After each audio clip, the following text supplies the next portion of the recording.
Today, we are going to discuss, as we do annually, the coordinated funding request. We're going to walk through the 2019-2020 funding request process, as well as take a few minutes to consider the impact of available quality data on your decision-making related to ranking providers. We'll discuss the different programs for which seats are requested through this funding request, as well as some new information being collected here.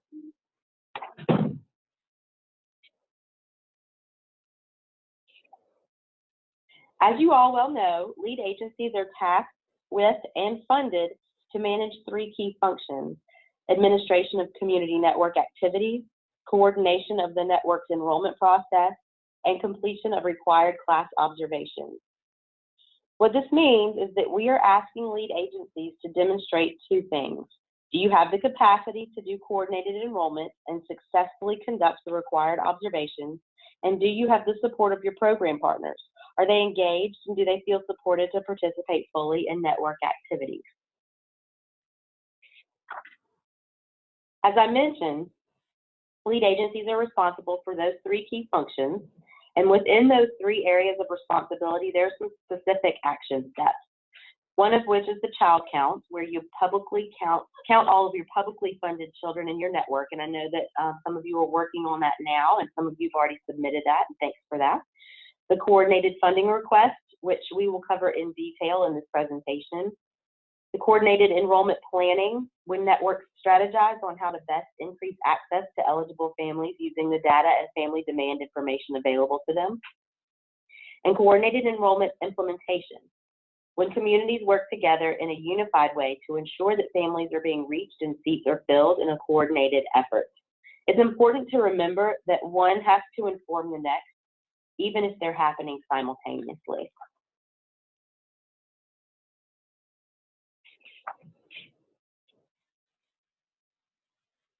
Bulletin 140 requires each lead agency to submit a coordinated funding request on behalf of their community network. These should be uploaded to your FTP folder by December 1st.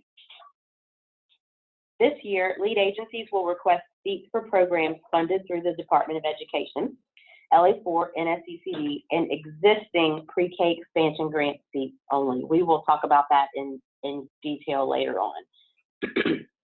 These programs serve economically disadvantaged children and have eligibility requirements for children and families, which, as a reminder, was increased to 200% this year. Due to limited funding, all requests may not be granted. And if you have any seats that are not filled by October 1st of 2019, the department may reallocate those seats to other areas where they have waiting lists.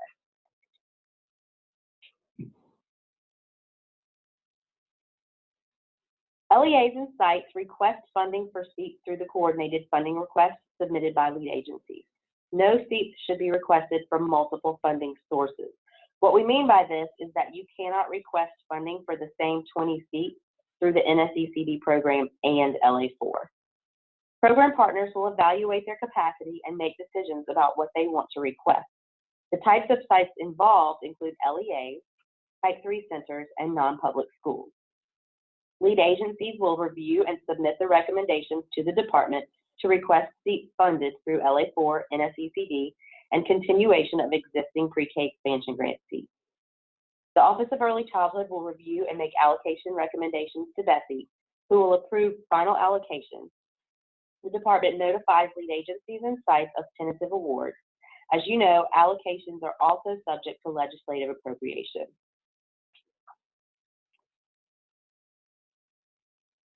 The coordinated funding request should be used to request continued funding for current seats, as well as additional funding for new seats. Sites should review their October 1 child count information, applications, wait lists, and other enrollment information, and consider the following when completing the coordinated funding request. Where do families want to enroll their children? Are families in particular geographic areas currently underserved? Does the community network want to establish criteria for ranking requests? For example, the use of ratings from the performance profiles, or just satisfactory participation in the community network? Can the site serve the number of children for which it is requesting seats?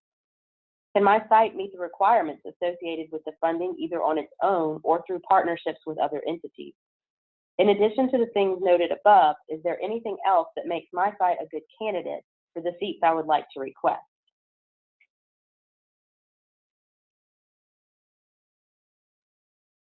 With the upcoming release of the 2017-2018 performance profiles, lead agencies will again have data defining the quality of programs in their community networks and should use all available quality measures to inform their decision-making process for requesting pre-K funding. Lead agencies have options for supporting their recommendations for new or returning providers. There must be a written plan that all providers are aware of. These are all very important to think about when new sites are being considered, as well as when returning sites are being considered. Will you use the performance profile quality rating? What about the performance profile information metrics? Will you consider whether a provider's participation in a community network activity has been satisfactory?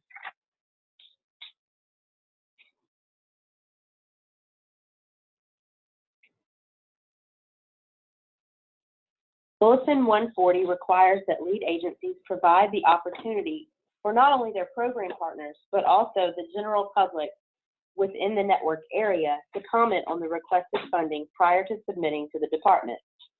This may include conducting a public hearing, a community town hall, or a school board meeting that allows for public comment, distributing the coordinated funding requests and allowing for written comment to be submitted, mailed, emailed, faxed, or hand-delivered, and posting the coordinated funding request in a public location, such as a newspaper or on a website, and allowing for written comment to be submitted, mailed, emailed, faxed, or hand-delivered.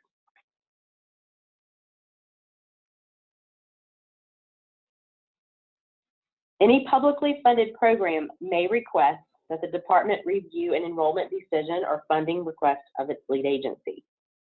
Programs must email the request to the department no later than 30 calendar days after the due date for funding requests, which is December 31st. Any program or individual may submit a written complaint to the department regarding the action or inaction of the lead agency in its community network. These complaints must be submitted to the department within 30 days of the action or inaction of the lead agency upon which the complaint is based.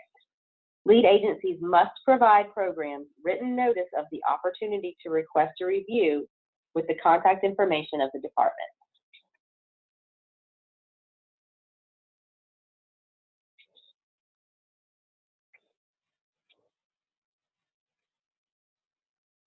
Now we're going to talk just a little about the programs for which you're requesting seats through this coordinated funding request. The first one we're going to talk about is LA4. As Louisiana's largest preschool program, the Cecil Picard LA4 program provides more than 16,000 economically disadvantaged children with early childhood education. Sites must provide a 6-hour instructional day. Seats are requested at the LEA level and are funded in the amount of $45.80 per child. Seats are awarded based on the number of children they anticipate serving during the school year and the availability of funds. 4-year-olds of families who are at or below 200% of the federal poverty line are eligible to attend the program. All program requirements, including staff credentials, must be met, and there are assurances that you sign to assure these things. Seats can be offered through diverse delivery partnerships with Type 3 child care centers. And an important note about LA4, if you have not filled 95% of your seats by October, we may reallocate those to other LEAs.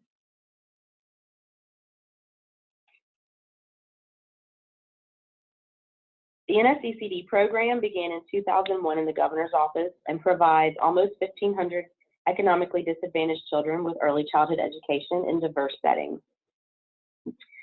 As with LA4, providers must offer a 6-hour day instructional program.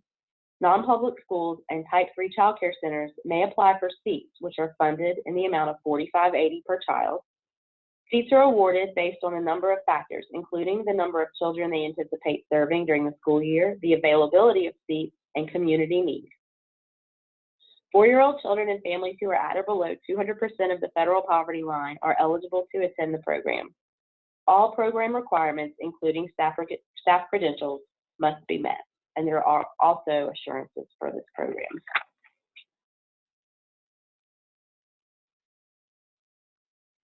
Okay, so something that's changing this year is the PreK expansion grant. So the PreK expansion grant was a 4-year federal grant to expand high-quality preschool programs in high-need communities through a unique parent choice model. This year, 2018-2019, is the final year of the 4-year grant. The department is maximizing its efforts to find sustainable funding for existing school and child care-based seats. There will be no new PreK expansion grant seats offered in 2019-2020. So all of your requests in the template should be for existing seats only. These seats will also be requested and funded differently than they have been in the past, and we'll walk through that in the template momentarily. Seats in school-based sites will be requested as LA4 seats and funded at the LA4 rate of $45.80.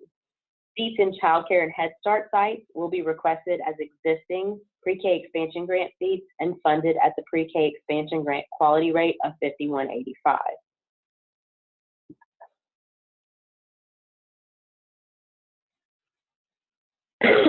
Existing PreK expansion grant programs must align with LA4 program requirements. Again, the 6-hour instructional day. 4-year-old families who are at or below 200% of the federal poverty line are eligible to attend. Grantees must maintain the quality requirements of LA4 and NSECD, including staffing requirements, though no coaching or additional comprehensive services are required for this year. And the allocation of seats will be based on funding availability and previous demand for seats.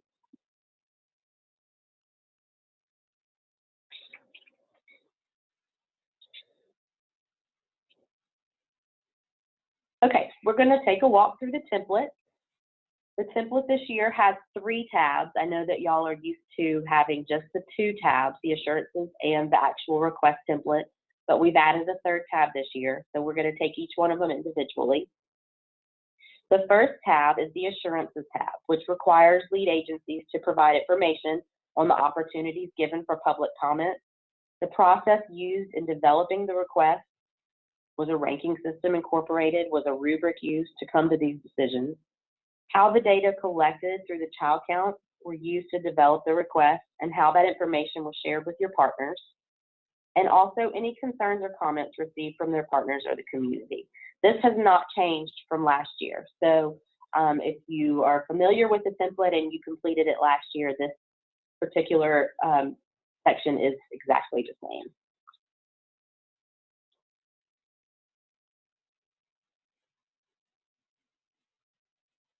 Okay, the second tab is the actual request template. And we're going to go through this a little bit slowly just because it's changed and we are asking you to do some things a little bit differently. So first, we're going to cover LA4 requests.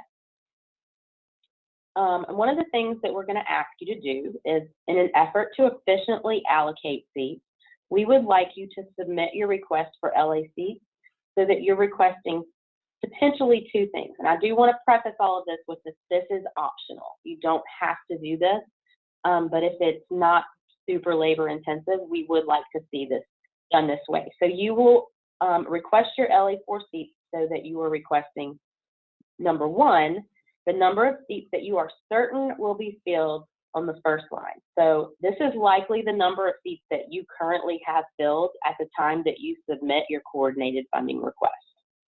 And number 2, the number of additional seats that will likely be filled will you'll put on the second line.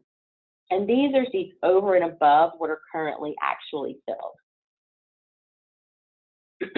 So this is just to help us, if you have made a plan for addressing the 200% increase or the fact that the PreK expansion grant is going away, and you have a plan in place to serve those children that are currently not qualified or currently in a PreK expansion grant seat, then this is how we would like you to put it on your request.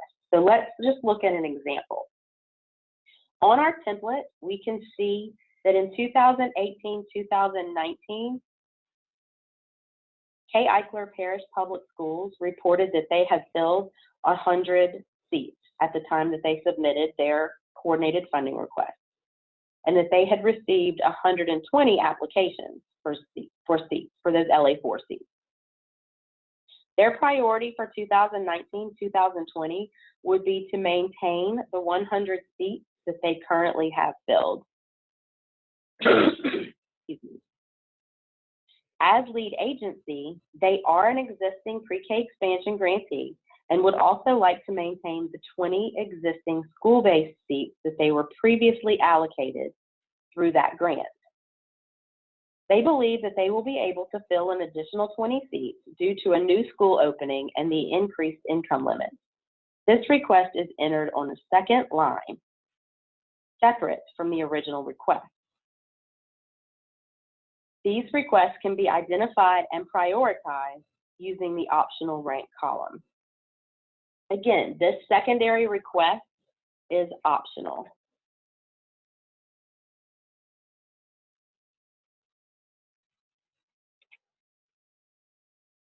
The next section on your template, excuse me, is for NSECD. These seats may be requested for new and existing providers. This particular school, St. K. Eichler School, is a returning provider. They have one classroom of pre-K, and it was filled. They did have 21 applications received, but since space is an issue at St. K., they are only requesting their existing 20 seats for 2019-2020.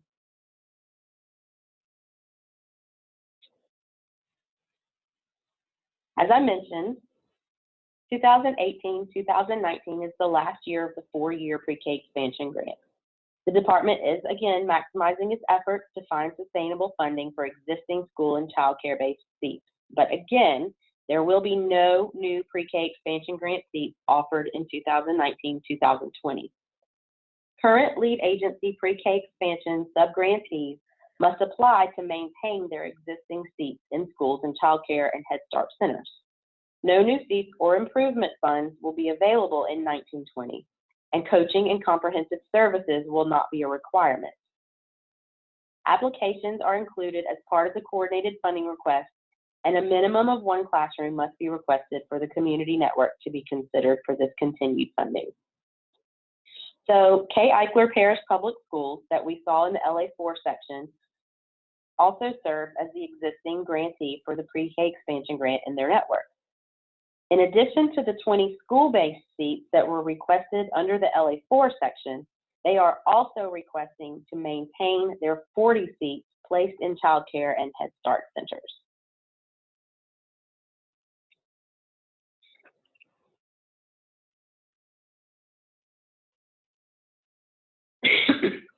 The third tab of this template is new, and it will provide us with a better understanding of how districts are maximizing their funds to support pre-K.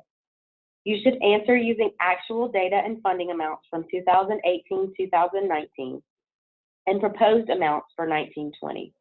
The purpose of this tab is to provide a better understanding about what funds districts are utilizing on early childhood education, given the cost-sharing nature of early childhood seats, and to help raise the question on additional funding for seats and quality. If you have specific questions about this tab, please don't hesitate to shoot me an email.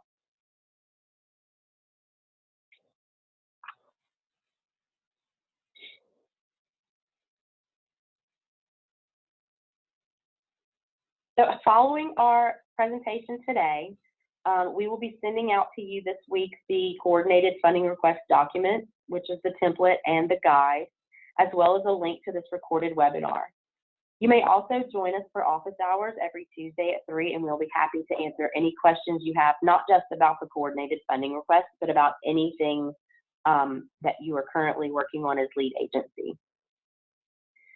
Upcoming action items, as a reminder, your child count is due in your FTP folder by October 31st. Your coordinated funding request is due in your FTP folder by December 1st. All class observations must be completed and scores entered into the class portal by December 15th. And your coordinated enrollment plans will be due January 31st. That concludes the information I have to present to you. We can take some questions, and Leslie's going to help me see where they're coming from. She's driving this train today. Does anybody have any questions about the coordinated funding request?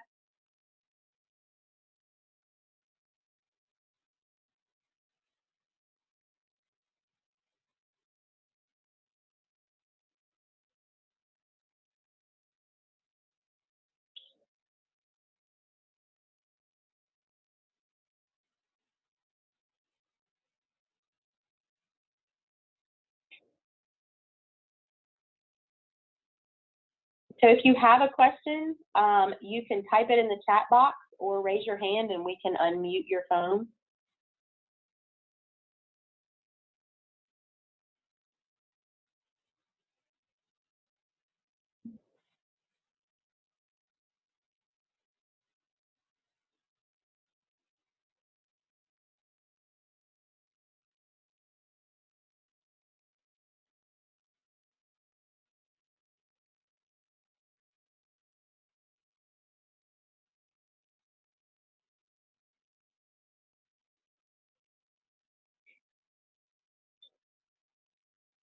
So someone pointed out that December 1st is a Saturday. That is a date that's in policy, and that's why we have it for December 1st. If we don't just arbitrarily assign dates. If you can submit it by that Friday, that would be great. If you cannot, just let me know and we can work with you to give you an extension until the next week.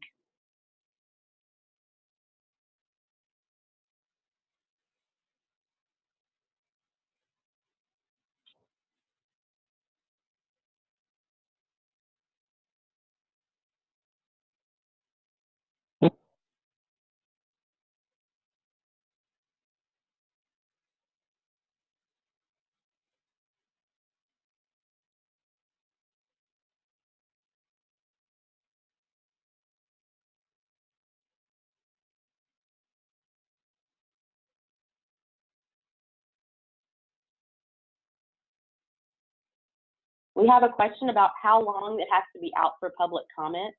I don't think there is a specific mandated amount of time. I know that there are some networks that put it out for 7 days. If that works for you, that's usually a good amount of time. But you want to make sure that it is long enough that you have given ample opportunity for the public and for your partners to review it and make comments.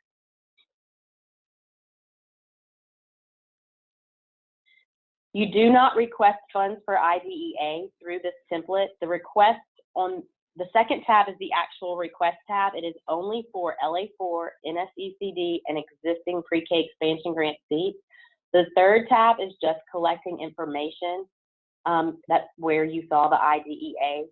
You are going to let us know for informational purposes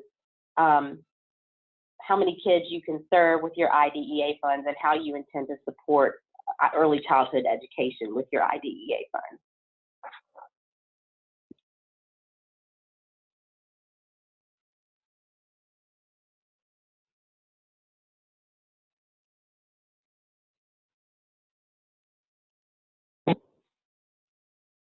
These are great questions. Do we have any more?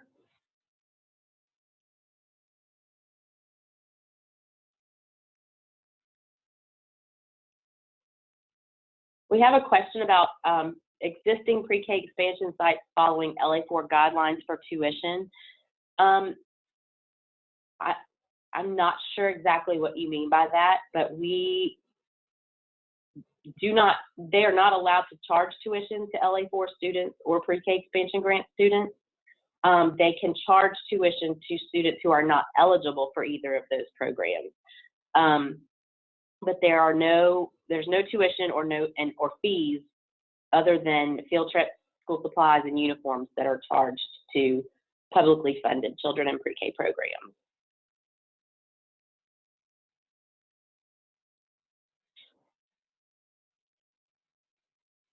We will be sending out a link to this presentation as well as the full deck, the funding request guide and the template this week. We're just waiting on a couple of final edits to the guide, and then we will be able to send all of that out to you at one time, and that will come from Kay Eichler. So just watch for that in your inbox. It will be before the end of this week for sure.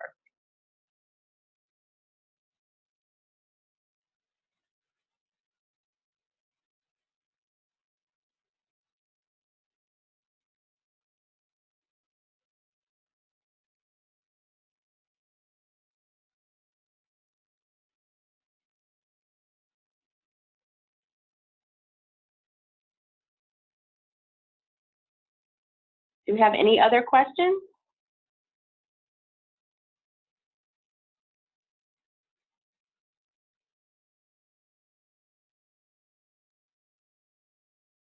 If not, we will wrap this up. If you think of any questions after we disconnect, feel free to please shoot me an email or give me a call, and we can walk through it together. I know we made some changes to the template this year that may seem a little confusing, but we can get through it together. So thank you all for attending today, and